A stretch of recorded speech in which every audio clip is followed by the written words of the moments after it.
For all your t-shirt needs, check out TeePublic's Killer Selection. Follow the link in the description.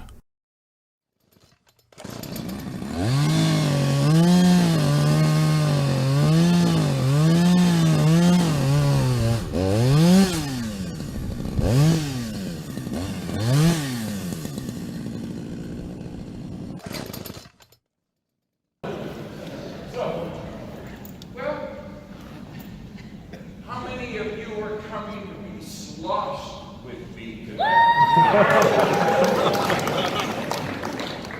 I will not have any shots. No shots. Beer, too. And we'll have a good time. I've been in lots of saloons, but I've never been in saloons with fans. So it'll be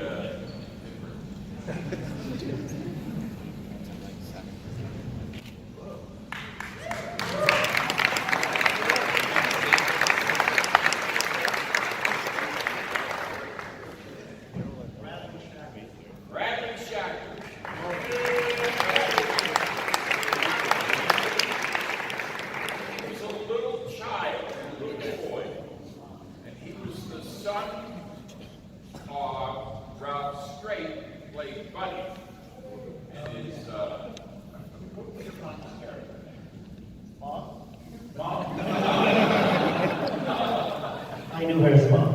yeah, Buddy and his wife and Razzle. Yeah, You didn't have any siblings. that's about it. We don't try. Oh, God. This is Dean Cundy.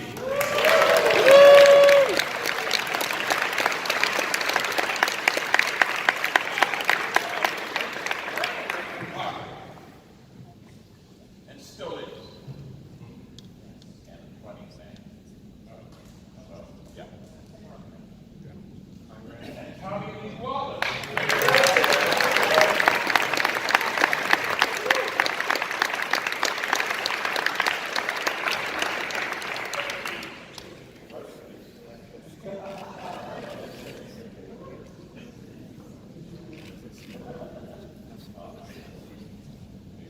This is actually the first time I saw the director of these people in about 35 years since we shot the film. This is my first convention.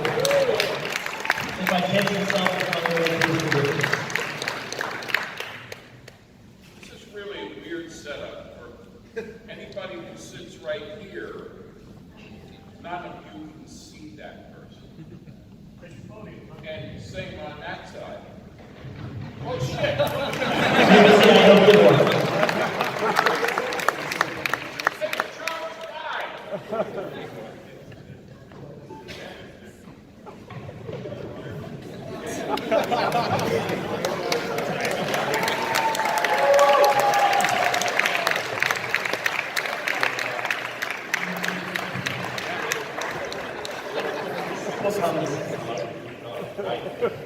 Because I took care of that.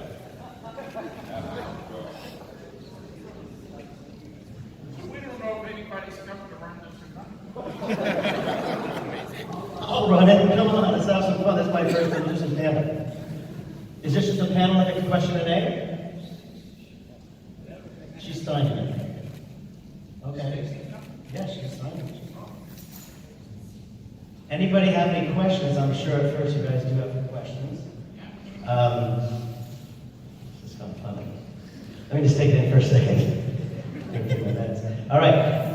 Anybody have any questions? This is the director. You guys know this guy, Tommy? I'm Brad. Wait, Dean Cundy. You did, okay, you're gonna read 35 years ago, you taught me a little sound to go in my ear. That was you. What was that? You got a little bug sound, and to this day, I still bug my nephews and nieces and all my friends. Yeah.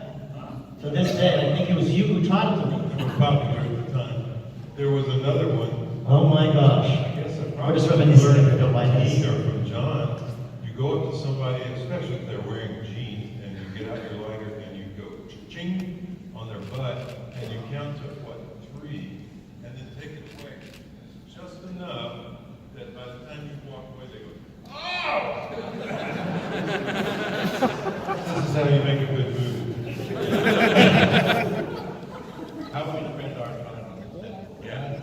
I just wanted to thank you publicly.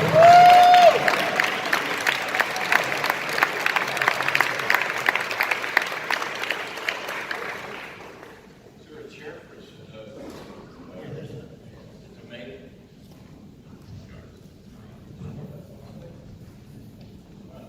I feel like a clam between two pearls.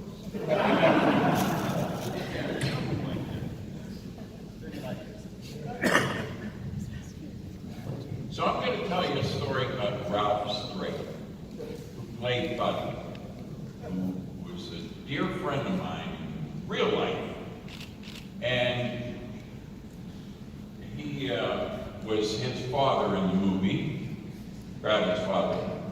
But Ralph was a wonderful old actor, character actor, great, big, outsized for the breed, way heavy guy, and he loved to go to piano bars, sing. He had a good voice, and he sang. He was in a couple of musicals in New York, and he was good at that stuff. And he ended up moving from LA back to New York, and he was driving a cab. This is going to be a sad story, but he was driving a cab, and every time I would go to New York, I would meet him in Sardi's, and we would drink at the bar and reminisce about Halloween 3 and our times doing plays together up at Williamstown Summer Theater. And one night, he was in New York, perhaps maybe 10 years ago, or maybe even longer, and went to a piano bar, had a bunch of drinks, sang a bunch of songs, and drove home to Staten Island and pulled over and died. Just had a heart attack and died. That was the It's a end. really funny story. Dear Ralph.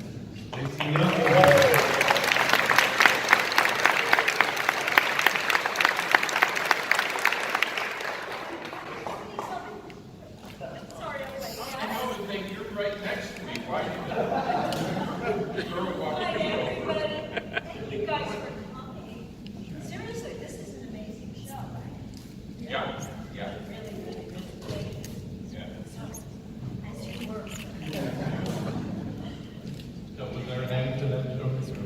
Well, he died.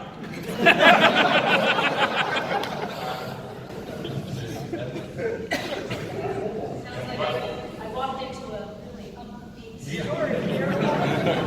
Well, just some guy in the sheriff, Yeah. Well, Jesus, that's really bizarre. Why would I have a piano and nobody here? Do it ourselves. Yeah. What do you think? Sure.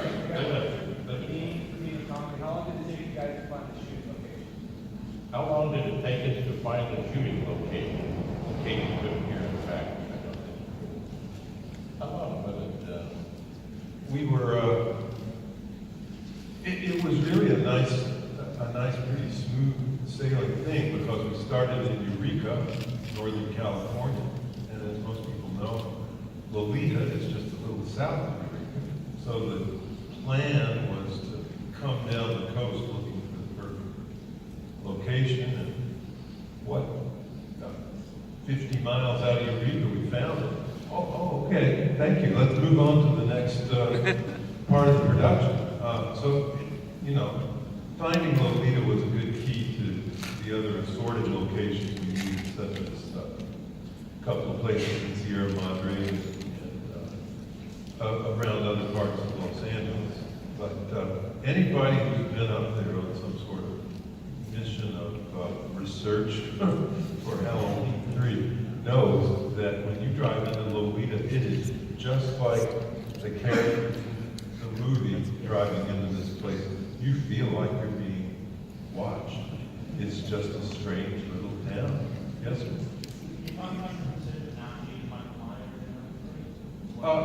We'll get to that. Let's see if we finish off the location question. Then we'll return to that. Yeah, I will point out that we chose Sierra Madre sentimental because the inspiration for Halloween 3, in my own mind at least, was invading Body Snatchers, a film which was shot largely around Sierra Madre.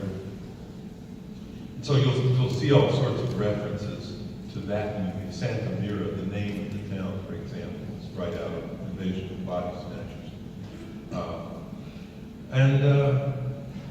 That's about it for that. Do you want to move on around into the question of no Michael Myers in Halloween 3?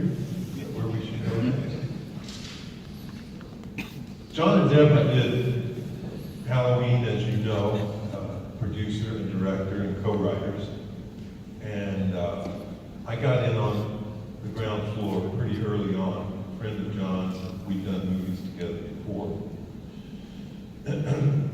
When it was a success, the idea of a sequel didn't pop up right away.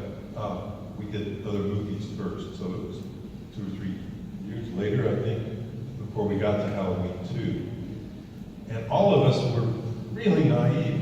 You need to understand that the sequel-itis that swept Hollywood hadn't happened yet. So the idea of a sequel was still sort of unique. And we were all, honestly, this is the truth, we were all like, what?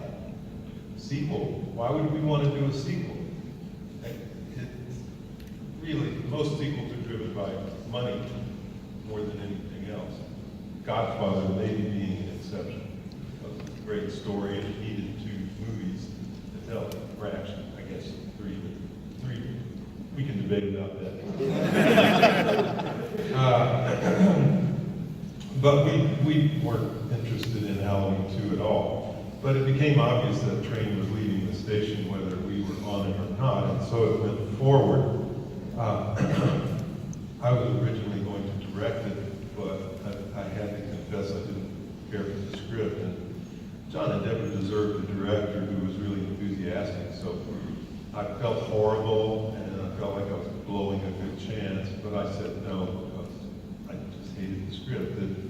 The arms race of violence had happened in the meantime, and John felt like he had to sort of jack up the stakes, and so whereas Halloween was all about light and shadow and suggestion and expectation and playing with the audience, really elegant, old school horror, Halloween 2 was about hypodermic needles in the eye. And if you like that sort of thing, more power to you, but I didn't, and I still don't.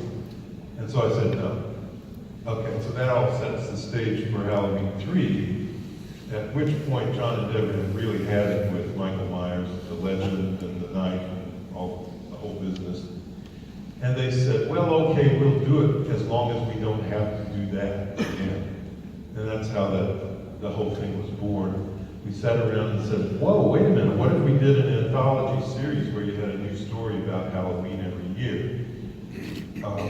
Which is a great idea. And had Halloween 3 been a big hit out of the gate, we'd still probably be cranking out all sorts of new stories about Halloween. However, we were all so naive as to A, go along with the idea of calling Season of the Witch Halloween 3, which is kind of absurd.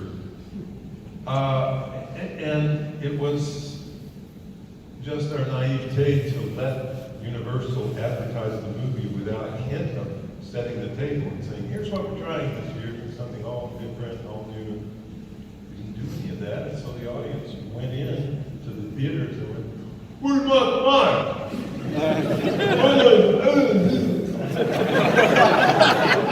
We got several years of that. Fortunately, as all you guys know by now, the movie has found its audience, it's found its niche in the movie world, the horror movie world.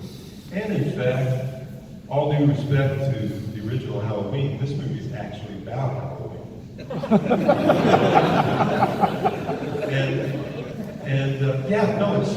It's totally about Halloween, which is why people keep showing it every year this season, because it's actually about that thing.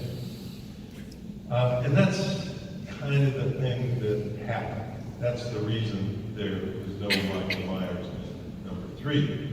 Now, cut to several years later, what are we on, like Halloween 17 or something? Mustafa Akkad, and then his son after him, Malik. I spoke to Mustafa on the phone one day, and I said it was long about Halloween 7 or 6 or something. And I said, aren't you ever just going to kill this guy off? He said, no, it's a gold mine. Michael Myers will never die. That's my cheap imitation of the man who, by the way, rest in peace. He was tragically killed.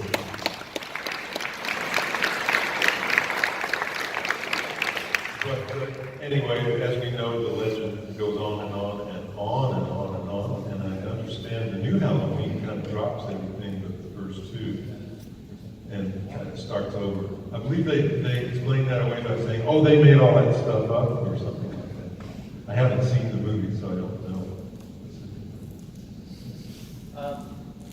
If the movie was successful, was there, because I love the movie. Thank you. That stupid song, though, is stuck in my head over and over. I mean, every Halloween store I go to, I can hear it. Dun, dun, dun, dun, dun. But it was what always interests me, because I really like the movie, and I was always wondering what direction you guys would have gone into next if it had been successful. Boy, I don't know. It's a fun project when you're driving across the country, for example, to just go, if my assignment was to think up 2 or 3 new Halloween, totally different concepts, what would they be? Well, it's an endless subject, so it would be fun, and I still don't understand why somebody hasn't jumped on it. Or maybe they are jumping on it under other titles, Trick or Treat or whatever. But yeah, had it been a smash hit, we know we'd still be going at it. And yeah, it's a fun parlor game, if nothing else. Oh, that's London Bridge, by the way, the song. Deborah asked me to go in the studio and come up with something. And her only caveat was it couldn't be something that we'd have to pay for. It would have to be public domain. And so it was like, London Bridge is falling. Yeah, that was easy enough to get to. And I went into the studio with Alan Howard and did a bunch of voices and chipmunked them up, sped them up, and did all the keyboard parts. And it's a demon song. I definitely think it's for crazy people. Sean Clark, folks.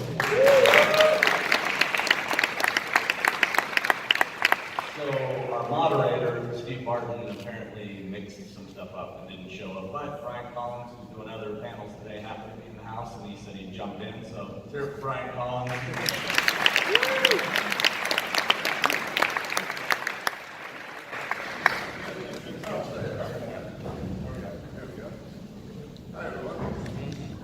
What about this? What have we already talked about? We already talked about the Silver Shamrock theme, so now I'm out of questions.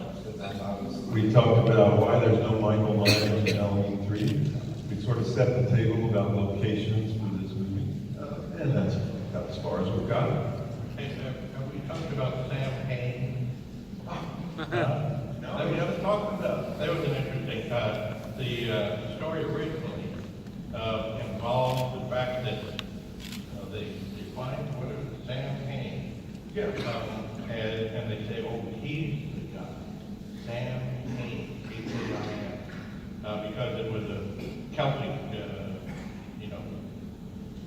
word for Halloween. Yeah, and Dan O'Hurley taught us that the actual pronunciation is Samhain. Samhain. But that's beside the point. So that's- Because Nigel Neal didn't know that. That ruined completely the whole story when Sam Hain, if it was Samhain. So I don't know why those guys talk like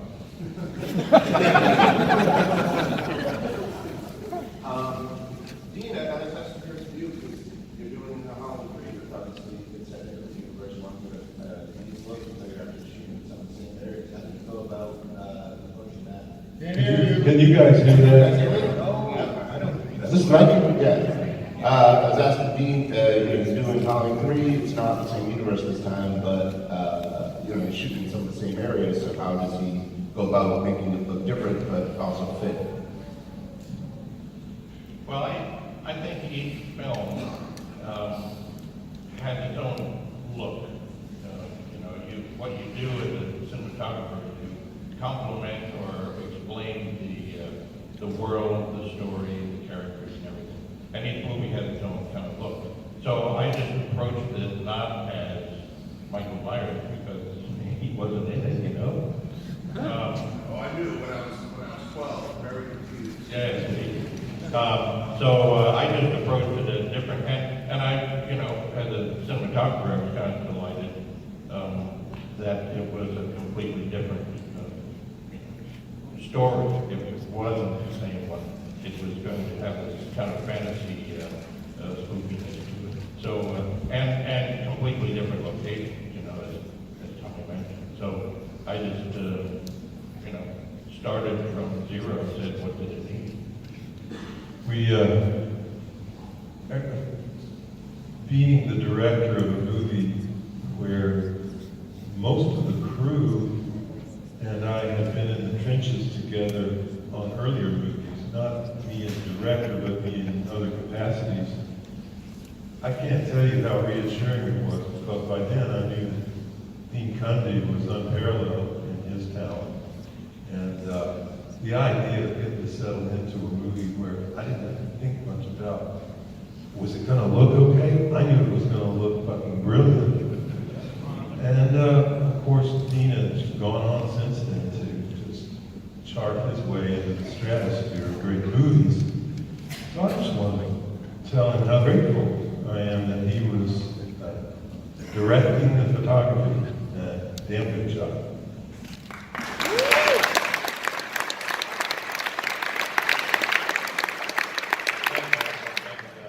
Returning the compliment, I have to say, I was glad that, you know, Tommy was doing it because we knew each other, we had a working relationship, and also I knew he wasn't a jerk. It counts for so much in the movies. Dick, you were another holdover from the previous film, but obviously you're not playing Michael this time. Talk about being an android this time instead, and were you excited to be able to be unmasked this time?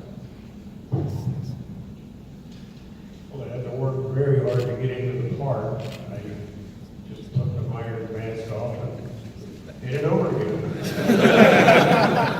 And I'm grateful to the folks for carrying me along. And for that,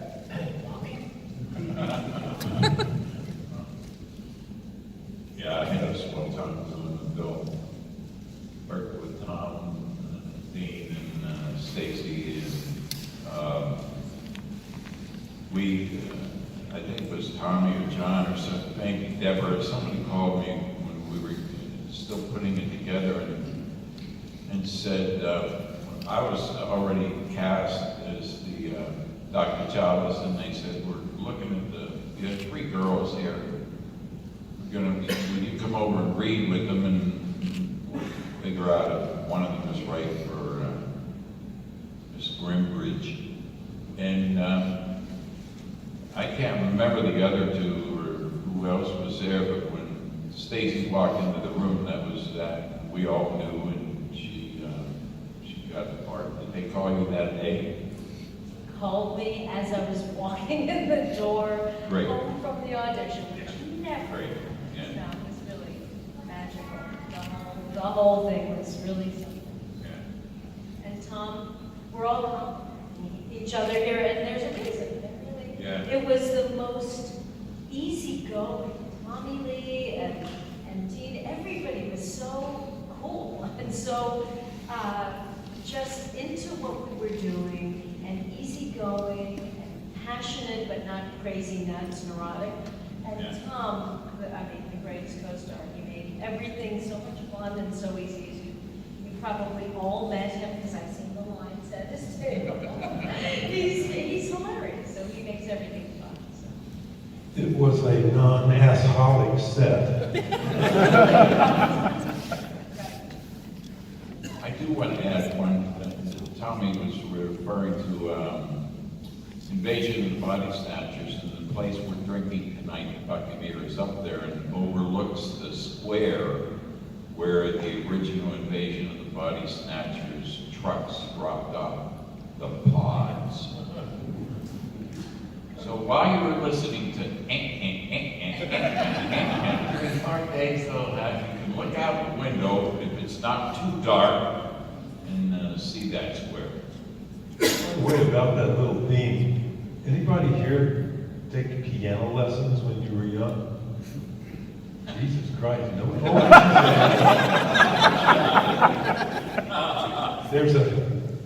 There's a standard classic recital piece called the Spinning Song, and it starts out in the left hand.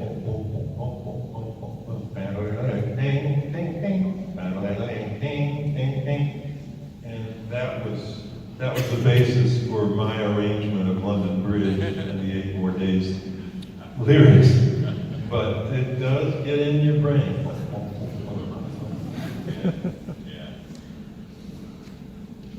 Bradley, you have one of the more horrific deaths in the series, maybe, and certainly the film. It's an absolute honor.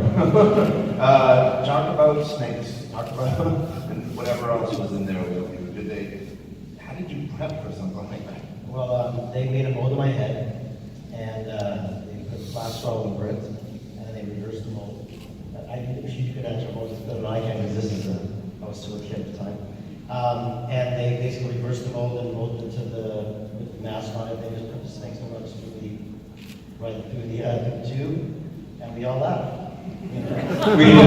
People thought it was a scary. Shooting this film was not scary at all. It was a lot of fun. It was just kind of more laughing than it is crying. People do ask, kind of naively, I think, were you scared? You know, all these horror movies, was it scary on set? And you just have to laugh. You go, no, it was a riot. It was people like blood on a paintbrush, and people on screen. It's just idiotic and crazy and fun. But I must say, there was one scary moment. And were you there when we unleashed the snakes and the bugs? I think we sent you to school. I was at school. Yeah, there was a young lady who was my second. We had snakes and a snake wrangler and a bug wrangler on set. And one of those snakes was a real honest-to-Pete rattlesnake that was not defanged or devenomized or anything. That was a scary moment. That's I've worked with all kinds of animals, and wolves and lions, but a rattlesnake crawling around, that made me pretty uneasy. And if you walk around the set, they were all in these glass cages. But if you look at the shot, most of the bugs coming out were crickets. So to make it look, I guess, like there was many more bugs. But at the set, the rest of the day, those crickets got everywhere. So it was just one big chirp fest. Tommy Causey, the sound man, just drove him nuts after that. Brad, would you elaborate a little on your experience? You were just a kid, and were you working a lot, kind of getting around different movies? I was doing a lot of commercials, and I was almost cast in a bunch of stuff. I was the token redhead. They were looking for a redhead at the time when I had red hair. Those days were far gone.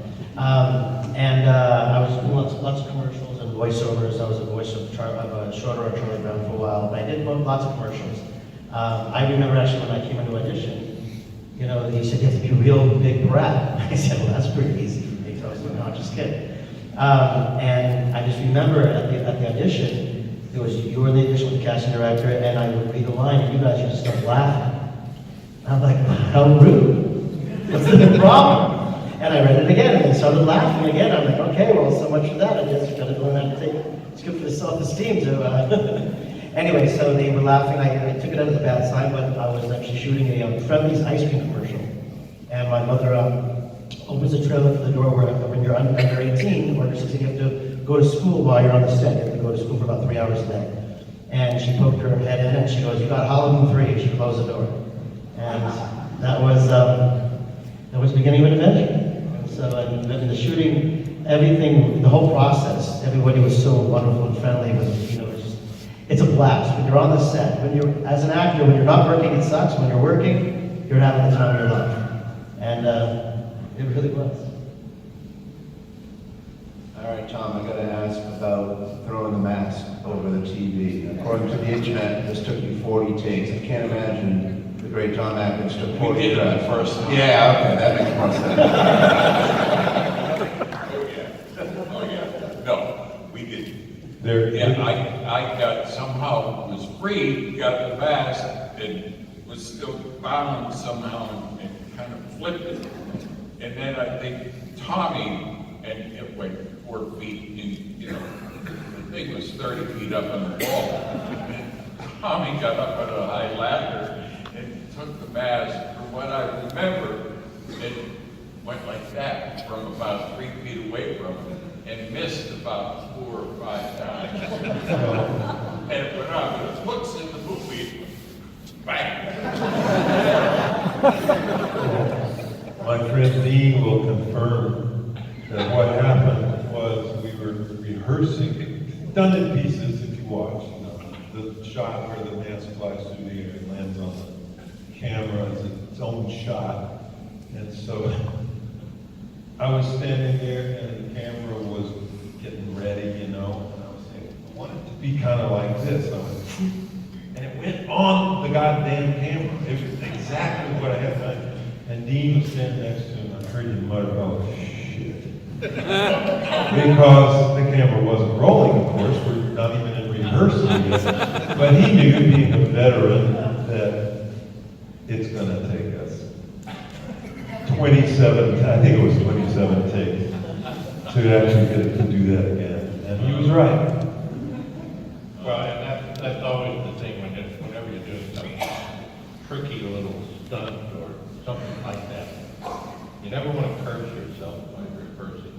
You know, you talk about it, but then you set up the camera because sure enough it's going to happen the first time and then it won't ever happen. So you always, you know, shoot the rehearsal. By the time we were shooting Halloween 3, I had done a few pictures.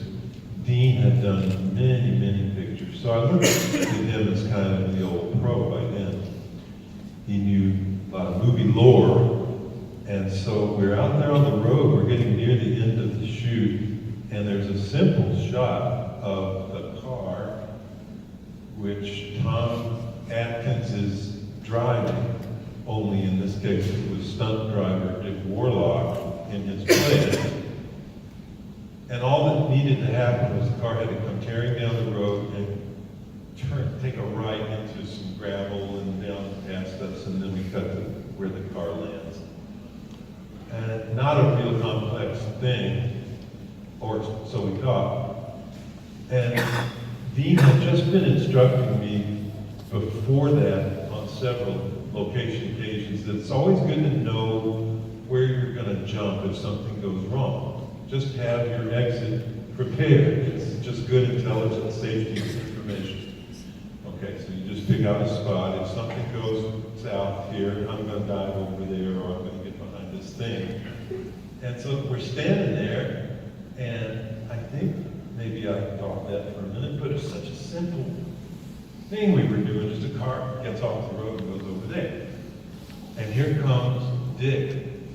Hell bent for leather. I mean, you were really pushing the thing. And it came off, it came off the road, and it broke loose, of all things. And it's something we had not anticipated. It broke loose and started coming sideways toward us. And basically, it was gonna mow us all down. Because there's nothing between us and the car that was getting sideways. And there was a telephone pole, and you see it in the movie if you watch that shot. The tail end of the car just, boom, catches the telephone pole and straightens out again and goes past. It's like, oh good, it worked. Yeah, it was carefully worked out. But what amused me afterwards was Dean included. Did all of us jump for our little safety place? No, we stood there.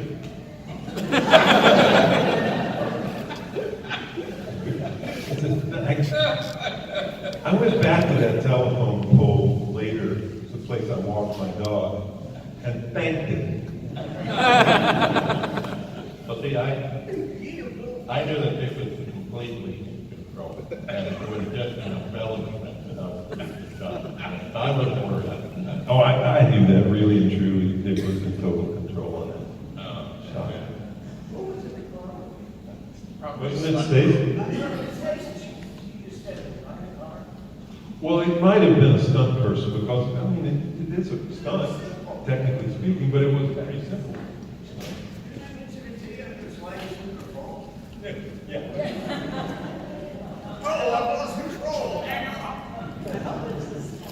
Because I don't remember. It was, I think, I would have remembered a scary moment like that. Maybe. For Tom and Stacy, can you guys talk about shooting your climactic scene together? You play some of it without a head, but I mean, to talk about rehearsing that, right now. If you're There? Or was it You're different? talking about when I'm in the car, well, then, and I now, yeah. Sometimes. There was nothing really, I don't remember rehearsing. we just kind of did it. Feels like we just did. I think at a certain point, we buried you, didn't we? So we had your head, kind of, you were blinking your eyes. That was a different scene. That was after the part when my head, right, when you had that fabulous platform build. You guys all know about, right, when my head's off and I'm looking at my body over there, which to me was the most amazing thing about filmmaking and how they did it in those days, because it was, you know, like how they made movies up until all of the digital stuff.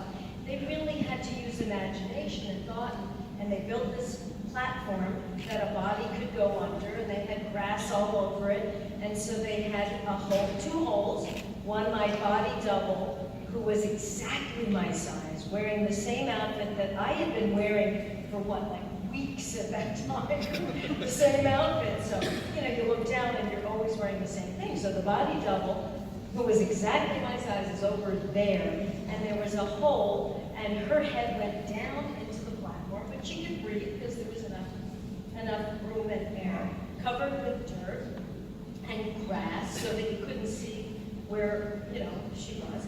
And then they put me under the platform with my head sticking up like a little whack-a-mole, you know, looking up, and I'm looking at my body over there, and I'm telling you, it was really trippy. So I never forgot that moment, because I really had to go, wait, that's my body over there, because she looked so much like me, wearing the identical clothing I'd been wearing, as I said, for weeks and weeks.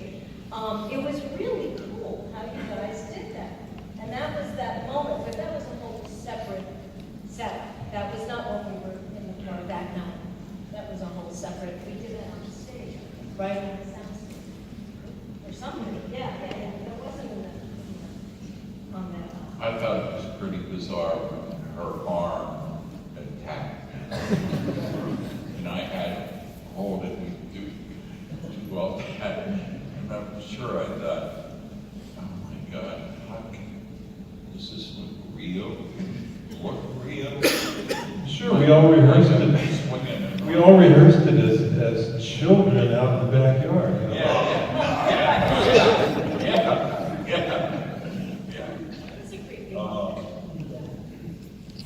Although there was a moment where we were leading up where it had to be a reel on. And it wasn't Stacy, it was maybe your body double, I'm not sure. But she was down on her knees right in front of me, right up against me. And with her arm up there, and I'm fighting the arm, and she's fighting me, and the closeness of her face, it was exciting. And it put a different spin on that moment in that scene. I like those kinds of cinema moments because it goes all the way back almost to the beginning of movies. There was nothing real technical about a lot of that stuff. It was just, okay, direct the audience's attention here. Yeah. And you're doing it quick and dirty, and I love that kind of simple solutions to what sometimes can become really complicated problems. I remember, to harken back to the fog, we were up in Inverness, California, a real scenic part of the state.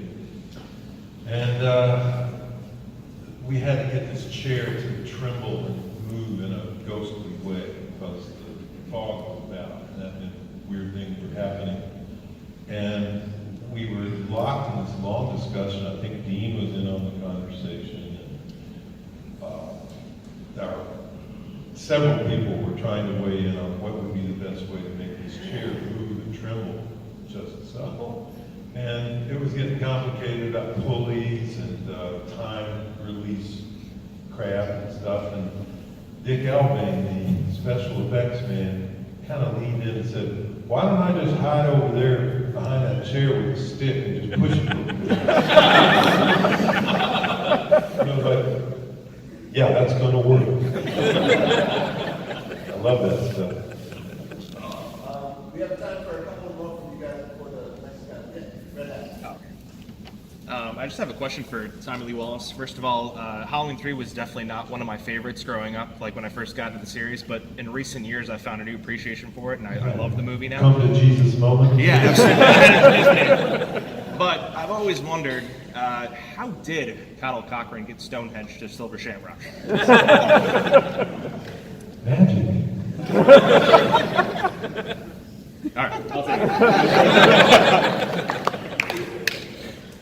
My dream has always been like a movie like Sorcerer, where he hired a bunch of guys to like deliver this through like Stonehenge rocks through terrain. I want to see that movie. He mentioned it. We had a ton getting it. That could have been the sequel. Or a prequel, you know. Prequel. Stacy, Tom, probably easy my favorite of the Halloween sequels. Can you talk about working with Dan and Dan O'Hurley. Oh, Dan. Oh my God, he was the consummate professional, amazing, I want to say English actor, no disparaging American actors, but he just was so talented. He would be lovely and warm off the set the minute the cameras would roll. That would, you know, that look, that coldness would just come right over him, and he would be right in the moment. So it's hard to imagine him being such a nice, warm guy, but he really was, because he was so good in that role. He was a real treat. That old cliche, but he was the consummate pro, and he knew what he was doing and where he was going, and Tommy set up a great framework for him to work within and get to where he wanted to go. And he was lovely. I wondered, did you think it was a treat for him? He had done so many kind of classical. I think he had a lot of stage experience over there, and a lot of more serious classic kind of stuff. When Halloween was getting cast, John was really hopeful that he might cast Christopher Lee or Peter Cushing in the Dr. Loomis, my ex-wife's maiden name. You know her as Nancy. Anyway, those guys were informed about the part, and John and Deborah were on a campaign to get them. But I think they just didn't trust the notion that these kids, know-nothing kids doing this cheapo movie might pull something off that was worthwhile. And so they said no. Cut to several years later, and we're making this one, and in the meantime, the horror world is just blown up into an industry. I think Dan probably knew the school of acting he was going to enter. It was Grand Guignol, and it was On the Cheap, and it was a bunch of crazy kids doing their movie, but he had seen Donald Pleasance conduct himself with such aplomb and such grace and did a part. He just went out there and did his job.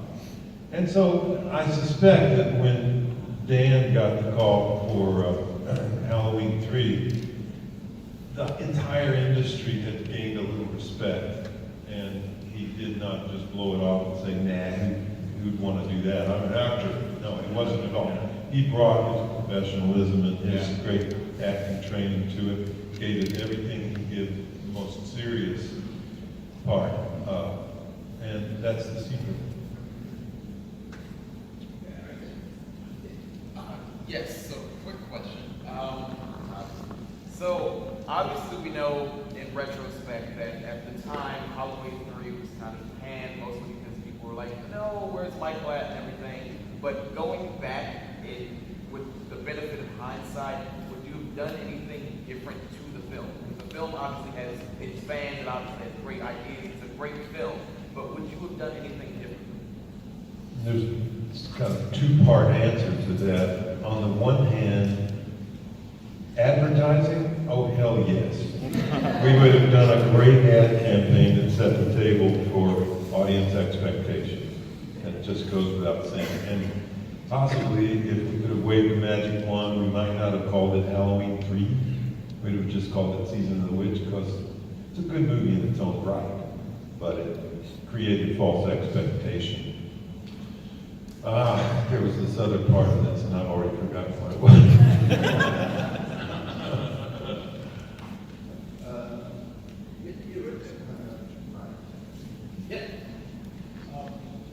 Respecting the music video a little bit, I love this movie, and it is more than the title Halloween, just as wasn't Thank you.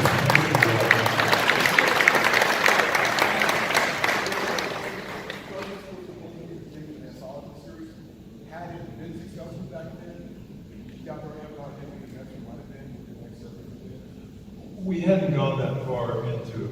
It was like a cocktail party conversation for us.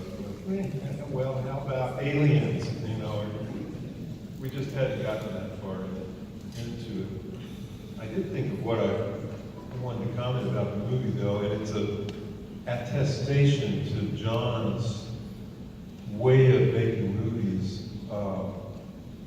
His name was on the dotted line. He had final cut, just as he did on his earlier pictures. So when I got to be in the director's chair, I wondered how much control John would want to exert. And to his credit, he just let me make my movie. Right to the end, when the studio called him, and they were uneasy about the way the movie ends. The movie ends the way I would like Invasion of the Body Snatchers to have ended, because it was supposed to end with Kevin McCarthy saying, "You're next! You're next!" right to the camera. And you remember the movie, it's in there.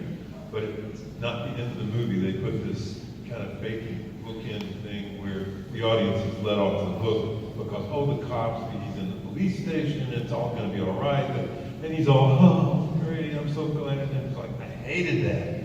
And so basically the ending of Halloween 3 was a tribute to Don Siegel and Invasion of the Body Snatchers and the way I know they would have wanted to end their movie. John called me and said, listen, these guys are pestering me. They don't like the ending. They'd like you to consider changing it. John's in control. It's John's final cut that's going to count. And he said to me, first time director, he said, it's your movie. What do you want to do? I was like, oh my God. Forever grateful to John for that kind of behavior. That's what you want in a producer. To his credit, when I said, you know, John, I think I'd like to leave it the way it is, he said, I'll back you. That's what it's going to be.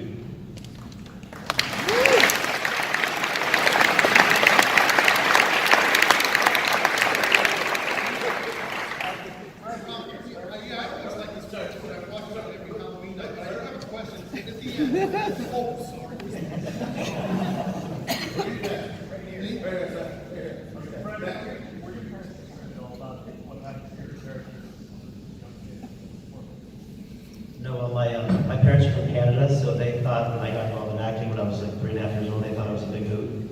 So they thought it was hilarious. My mother, who I was going on, God rest her soul, she used to take me on all the interviews, and then she was a fun lady.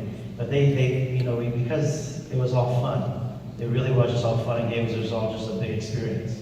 So they were just happy to be part of it, and thrilled that I was able to experience all this. At the end of Halloween 3, is it supposed to be unknown whether Colonel Cochran's plan worked or not? Well, I think the story I see coming off the screen is that he pulled it off at some level. I don't know how many millions of kids were destroyed and all sorts of shit. But he, you know, it may have been like in horseshoes, a leaner rather than a ringer. But he was successful at some level. That's what we know when the final rank comes up. It's not a happy ending. Because it was hard to tell if Tom's character was able to get it turned shut off in time, that's why. Well, it was a partial thing. If you watch the dialogue that Tom is expertly giving, he didn't succeed in getting them all shut off. It may be a partial victory for him, but somebody died.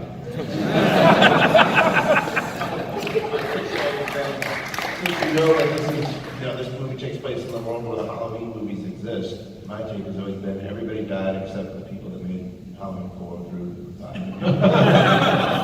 that's how they pass the time. They just made Halloween movies. Everybody else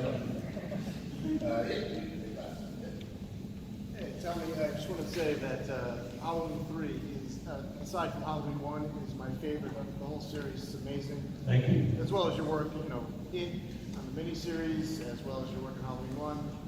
Very honored to be here. My question is, when Colonel Cochran died, from the big woo, and he gets vaporized as opposed to getting, obviously his robots get zapped and the stuff comes out of them. But did he? I always took it as that he was dead too. But did he die, or did he kind of get into the, Stonehenge afterworld or whatever because of the gods? Well, I think the context of the movie tells us that he was not like you and me. There have been some real dark magic involved. There's a warlock. And I assumed that although he sort of blew up in the scene, that wouldn't surprise me at all if, you wake up the next day and look out your window and there's this guy walking along the hill. It's some black magic involved. All right, thank you, guys.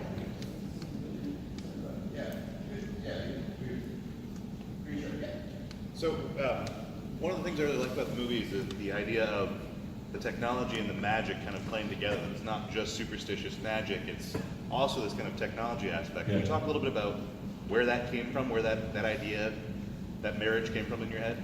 I think Halloween 3 in general was the brainchild first of Deborah Hill. She was the person who was getting into this one sentence pitch that said technology meets witchcraft, and the computer age is involved in that.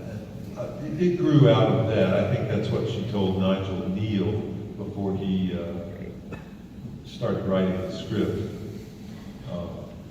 And yeah, I think that created a lot of fun possibilities. That big set when we finally revealed that there's definitely some technology involved, but over here is this big piece of Stonehenge. Well, after I get through laughing, I'm intrigued. I'm thinking, well, that's kind of cool. Yeah, sure. Magic is involved, but it's also aided by technology, which can be pretty horrifying in the wrong hands. All right, guys, unfortunately, we have to wrap it up with the next panel, but just give a big round of applause again for our panelists.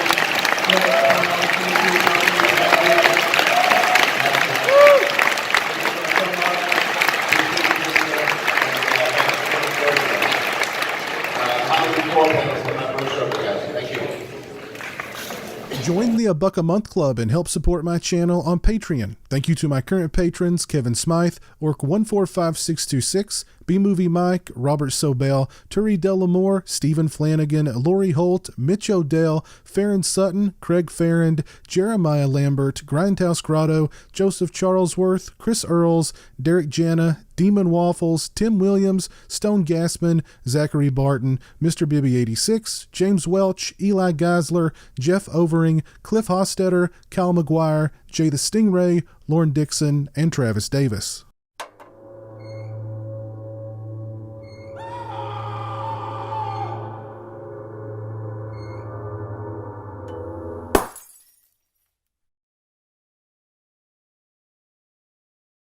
Say hello to the internet, Jeremy. Hello to the internet.